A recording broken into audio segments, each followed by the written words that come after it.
ஜெபத்துக்கு அதிகாலையில் இந்த இடத்துல நான் ஜெபிக்கும் பொழுது என்னுடைய கண்ணீர் இந்த இடத்துல விழுந்திருக்கிறது.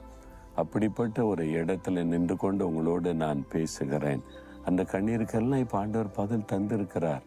அதை அனுபவித்து கொண்டு இருக்கிறோம். அந்த கண்ணீரின் பலனை இப்பொழுது ஊழியத்தில் அனுபவித்து கொண்டு இருக்கிறோம். நீங்கள் கூட கண்ணீர் வடிச்சிருக்கிறீங்களா? உங்கள் வீட்டில் ஜெப அறையில் உங்களுடைய படுக்கையில் கண்ணீர் வடிச்சிருக்கிறீங்களா? அழுதுருக்கிறீங்களா? நான் என்ன செய்கிறது ஆண்டவரே? ஆண்டவரிடத்தில் சும்மா அழுவதில்லை, ஆண்டவரிடத்தில் கண்ணீர் வடிக்கணும். அந்நாள் பாருங்களேன், சாப்பிடாம அழுது கொண்டே இருப்பா, படுக்கையை நினச்சிக்கிட்டு இருந்தா ஒரு பிரயோஜனம் இல்லை. என்றைக்கு அவள் தேவ சமூகத்தில் கண்ணீர் வடித்தாளோ உடனே ஆண்டவர் அற்புதம் செய்து விட்டார். நீங்கள் சும்மா வேஸ்ட்டாக அழுது கண்ணீரை வீணாக்காதங்க. ஆண்டவருடைய பாதபடியில் கண்ணீர் சிந்துங்க.